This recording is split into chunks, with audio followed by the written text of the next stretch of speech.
우리는 지난주 서머나에 그리스도인들이 처했던 환경, 그들이 당했던 환난과 고통, 그들이 겪었던 수모와 비방의 무게가 얼마나 무거웠는지 생각해 보았습니다.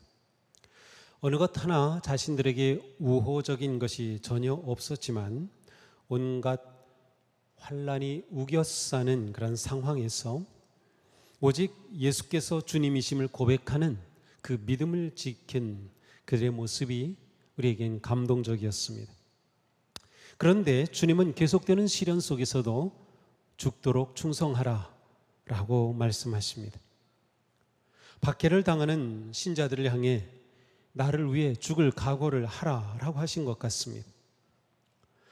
당시 그리스도인들은 언제 순교를 당할지 모르는 상황 속에 있었습니다. 그런데 그들에게 좀 위로가 될 내가 이거 다 막아줄게 이런 말씀이면 너무나도 좋을 텐데 오히려 주님은 죽기까지 흔들리지 마 라고 말씀하신 겁니다. 초기 기독교의 대표적 순교자로 알려진 분이 바로 이 서머나 교회의 목사님이었던 폴리캅입니다. 서머나에 가면 폴리캅 기념교회가 세워져 있고 그 건물 안에는 폴리캅의 순교 장면을 성화로 그려 놓았습니다.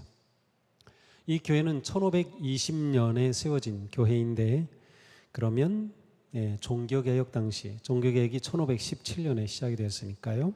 그 당시에 세워진 그러한 교회입니다. 현재는 가톨릭 교회로 지금도 매 주일 예배를 드리고 있습니다. 사도 요한으로부터 가르침을 받은 폴리캅은 요한계시록이 기록되었을 당시에 30세쯤 되었습니다. 서머나 교회의 신실한 지도자였습니다. 터툴리안 혹은 이레니우스라고 하는 초대 교부들이 있는데요. 그들의 글에 의하면 사도 요한이 폴리캅을 서머나의 목사로 임명했다고 합니다. 그렇다면 폴리캅은 지금 우리가 읽고 있는 이 말씀, 사도 요한의 요한계시록, 그리고 오늘 서머나 교회에 주신 이 말씀을 폴리캅도 우리처럼 똑같이 읽었습니다. 특별히 서머나 교회에 주신 이 말씀이기에 폴리캅은 이 말씀을 특별한 그런 마음으로 읽었을 것이 분명합니다. 이때 폴리캅과 서머나의 성도들은 죽도록 충성하라 라고 하는 이 말씀을 받았고 정말 이 말씀처럼 목숨을 바쳐 주님을 사랑하였던 것이죠. 자, 이 폴리캅은 심한 박해 가운데 교인들이 간곡히 부탁해서 성도들의 집에 머무르고 있었어요. 그러면서 성도들을 돌보고 교회를 위해 기도하고 있었습니다. 그런데 어느 날 폴리캅이 꿈을 꿨는데 자기 베개에 불이 붙은 꿈을 꿨어요. 내 죽음이 가까이 왔구나 라고 그는 생각합니다. 정말 얼마 되지 않아서 폴리캅은 총독이 보낸 군인들에 의해서 체포됩니다. 이때 폴리캅은 자기를 잡으러 온 이 군인들에게 음식을 대접해 주고요. 그리고 물을 주었습니다. 그러면서 내가 기도할 시간을 좀 주십시오. 그렇게 1시간 동안 기도를 하였습니다. 이때 폴리캅을 잡으러 왔던 군인들은 3가지에 깜짝 놀랐습니다. 자기를 잡으러 온 군인들에게 음식을 대접한 겁니다. 그리고 그 순간에 신실하게 기도하는 모습이었습니다. 그리고 3번째로 너무나도 나이가 많은 폴리캅이었습니다. 이때 폴리캅은 86이었습니다. 그래서 이 군인들은 잠시나마 우리가 이러한 사람을 체포하는 게 맞는 거야? 라고 그렇게 생각했다는 기록이 있어요. 폴리캅이 잡혀오는 동안에 신문관이었던 장교는 폴리캅을 회유합니다. 황제를 숭배한다고 해서 나쁠 것이 없잖아요. 그러나 폴리캅은 나는 황제 숭배를 할 수 없어라고 거부합니다. 결국 폴리캅은 군중들이 모여있는 서머나의 원형 경기장 있는 총독 앞으로 끌려갑니다. 총독은 폴리캅에게 묻습니다. 목숨이 아깝지 않느냐? 황제의 이름으로 맹세하라. 그러면 내가 그대를 풀어주겠다. 그리스도를 저주하라. 그때 폴리캅은 이렇게 대답합니다. 지난 86년 동안 그분을 섬겼고 그분은 내게 잘못하신 일이 하나도 없어. 그런데 내가 어찌 나를 권하신 나의 왕을 모독할 수 있단 말이요. 그러자 총독이 다그칩니다. 내게는 사나운 맹수들이 있다. 내가 마음을 바꾸지 않으면 맹수들에게 던져버리겠다. 그러자 폴리캅은 맹수들을 부르시오 라고 대답합니다. 그러자 이 총독이 말합니다. 내가 맹수들을 얕보니 너를 불사르겠다. 그러자 폴리캅이 말하죠. 총독께서 위협하는 불은 기껏해야 1시간 동안 타고 꺼집니다. 왜 지체하십니까? 원하는 대로 하십시오. 결국 화형을 시키기 위해 쌓아놓은 장작더미 위에 기둥을 세우고 그 옆에 폴리캅이 섰습니다. 폴리캅은 자신을 묶지 말아 달라고 요청한 후에 이렇게 기도합니다. 오 전능하신 주 하나님, 사랑하는 아들 예수 그리스도의 아버지요, 저희들은 예수님을 통해 아버지를 알게 되었습니다. 오늘 이 시간 저를 그리스도의 잔에 동참하기 합당한 자로 여기셔서 순교자들의 대열에 두시니 감사합니다. 이 기도가 끝나자 병사가 불을 붙입니다. 그런데 이상하게도 바람이 계속 심하게 불어가지고 불이 제대로 붙지 않습니다. 결국 지키던 병사가 칼로 폴리캅을 찔러 죽였고 그리고 그 죽은 시신을 불에 태웁니다. 그리고 폴리캅의 순교 장면에서는 특이하게도 칼과 불이 동시에 그려져 있는 걸 볼 수 있어요. 폴리캅은 이렇게 순교합니다. 그날은 156년 2월 23일이었습니다. 이처럼 감옥과 죽음의 환난에 직면하였지만 죽기까지 주님을 사랑한 교회가 바로 서머나 교회였습니다. 서머나 교회에게 말씀하신 주님은 지금도 우리에게 말씀하십니다. 죽도록 충성하여라. 주님은 교회를 고난으로 부르십니다. 예수님은 산상수훈에서 나를 인하여 너희를 욕하고 핍박하고 거짓으로 너희를 거스려 모든 악한 말을 할 때에는 너희에게 복이 있나니 기뻐하고 즐거워하라. 하늘에서 너희의 상이 큼이라. 바울은 옥에 갇히고 매를 맞고 배가 파손되었고 돌에 맞았지만 이렇게 말씀했어요. 그리스도 예수 안에서 경건하게 살려가는 사람은 모두 박해를 받을 것입니다. 고난은 참된 교회의 증거입니다. 고난은 참된 성도의 증거입니다. 주님께 충성하는 믿음의 사람은 고난을 보는 생각이 다릅니다. 주님을 사랑하고 순종하는 신실한 성도는 고난이 다가오는 것을 이상하게 여기지 않습니다. 오히려 고난을 당연하게 여기며 두려워하지 않습니다. 고난을 통해 더욱 주님을 의지하고 바라봅니다. 고난은 우리의 믿음을 더욱 단단하게 다지며 정금 같은 믿음의 성도로 세웁니다. 성도는 고난과 위기와 역경 중에 믿음이 더 깊어지고 견고해지고 성숙합니다. 교회는 박해 중에 더욱 뻗어가고 깊어갑니다. 그러나 이것은 우리의 믿음의 결단에 달려 있어요. 이 당시에도 주님을 배반하고 배교한 자들이 많이 있었습니다.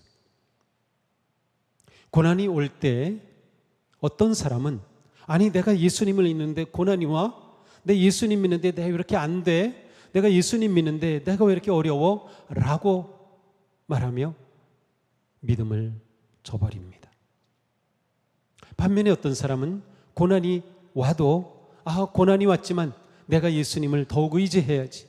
고난이 왔지만 내가 주님의 힘을 의지해야지, 주님의 보호를 구해야지, 주님과 함께 해야지 라고 오히려 믿음이 더 깊어집니다. 우리는 고난을 통해 살아있는 믿음을 증언하며 더욱더 주님께 충성하는 성도입니까?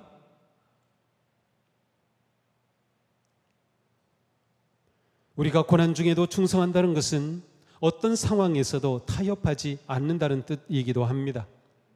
우리는 연약하기 때문에 고난이 두렵습니다. 그리고 우리는 타협하면서 고난을 피하고 싶습니다. 때로는 진리의 침묵함으로 고난을 피하려는 유혹을 받습니다. 정직한 사업, 순결한 결혼, 탐심이 없는 마음, 절제와 자기 희생, 섬김과 겸손, 이런 것은 이 세상에서 그리 환영받지 못합니다.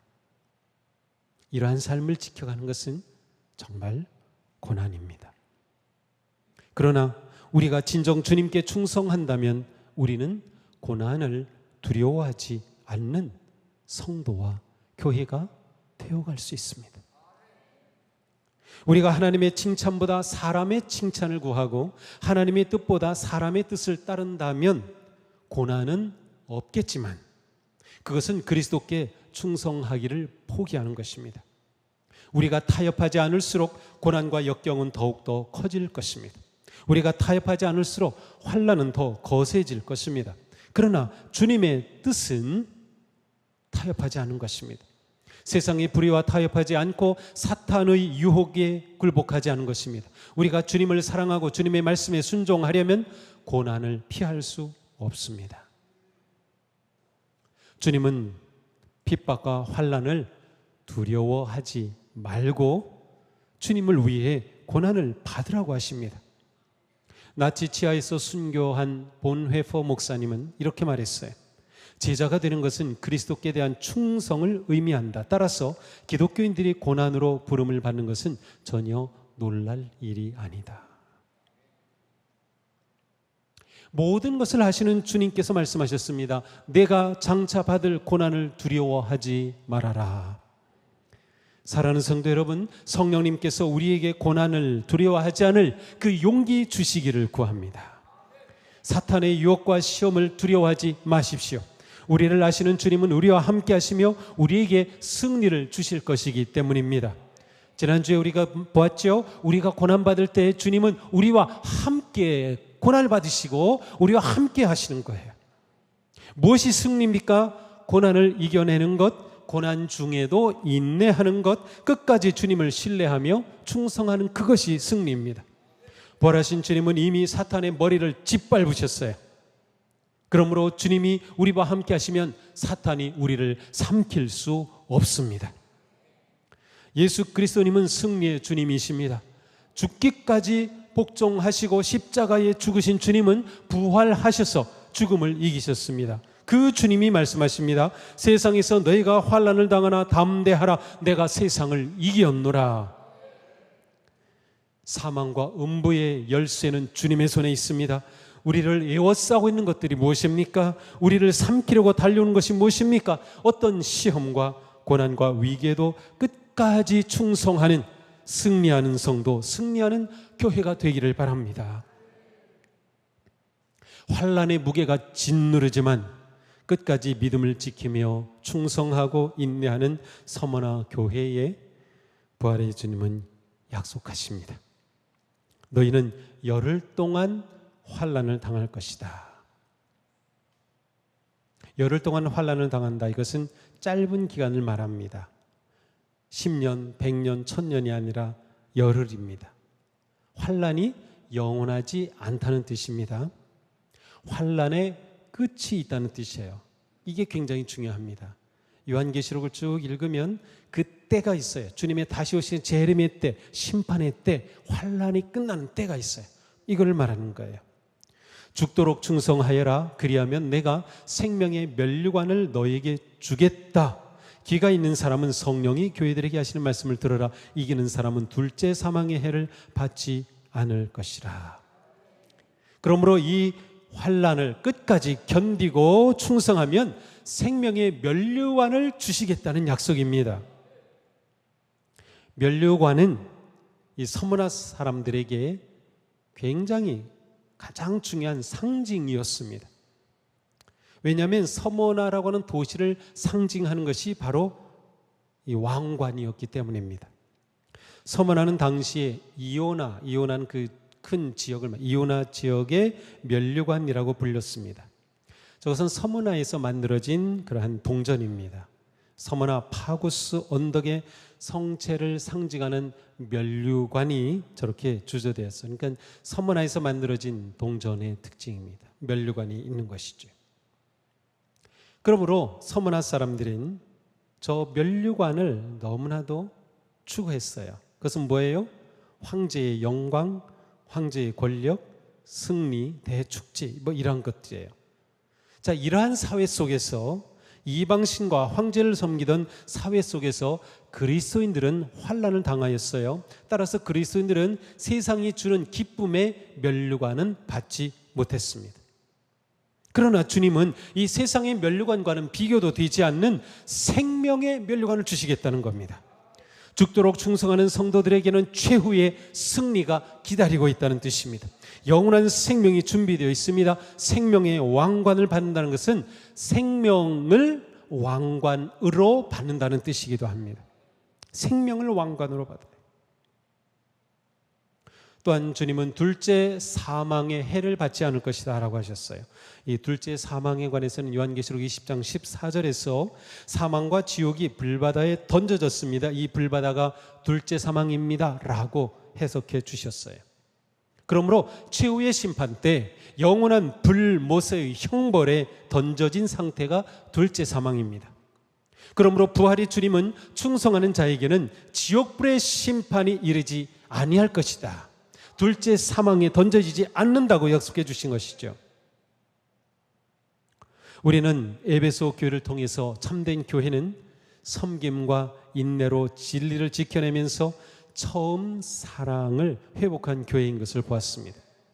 참된 교회는 진리와 사랑이 함께 있는 교회예요. 말씀과 사랑의 삶이 함께 있는 교회, 참된 교회입니다. 오늘 우리는 서머나 교회를 통하여 진정한 교회의 특징은 고난과 충성이라는 것을 깨닫게 됩니다. 주님의 이름으로 고난을 기쁘게 받는다는 것은 곧 주님에 대한 그 사랑이 진실함을 증명하는 것입니다. 우리는 주님을 사랑하기 위해서라면 어떤 고난과 수고도 마다하지 않은 진정한 성도가 되기에 힘써야 합니다.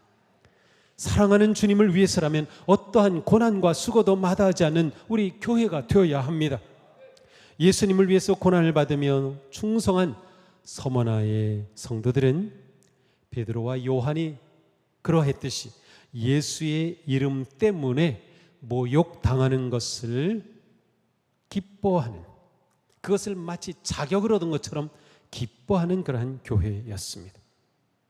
또한 사도 바울처럼 나에게는 사는 것이 그리스도이시니 죽는 것도 유익합니다 라는 그 고백의 삶을 살았던 것이죠. 충성된 성도에게는 생명의 면류관이 기다리고 있습니다. 자, 우리는 충성하면 이것을 어떤 행동으로 이해하려고 하는데 사실 충성이라고 하는 단어는 행동보다 존재적인 그런 의미가 더 중요합니다. 자, 서머나 교회가 부닥친 상황에서 죽도록 충성해라, 이 말은 너희가 정말 열심을 다해 사역해라, 정말 뼈가 빠지도록 사역해라, 그런 뜻 아니고요.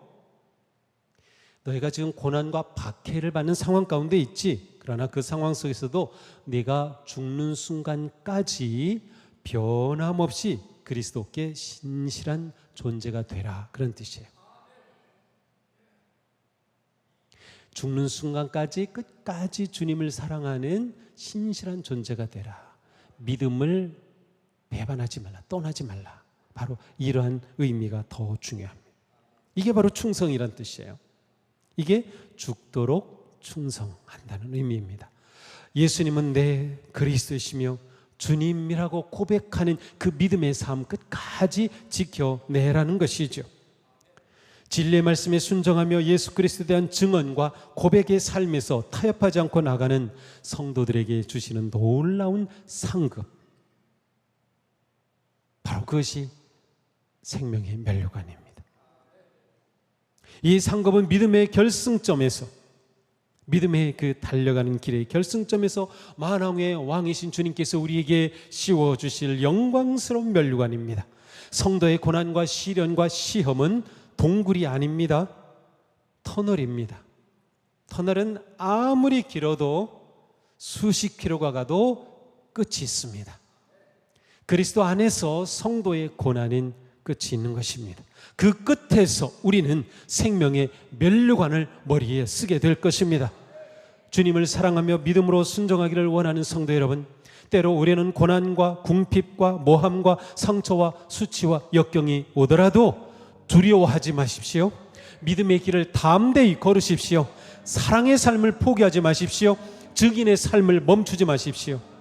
우리 모두 주님께서 자신에게 생명의 면류관을 씌워주실 그 순간을 바라보며 믿음의 길을 걸어가시기를 축복합니다. 달려갈 길을 끝까지 완주하시기를 축복합니다. 우리는 성공이 아니라 승리를 향해 나아갑니다. 위대한 승리의 주님을 바라보며 힘을 내어 믿음으로 걸어갑시다. 죽도록 충성하라. 그리하면 내가 생명의 면류관을 너에게 주겠다. 주님의 이 언약의 말씀이 바로 우리에게 이루어지는 그런 복된 성도, 복된 교회가 되기를 주님의 이름으로 축복합니다.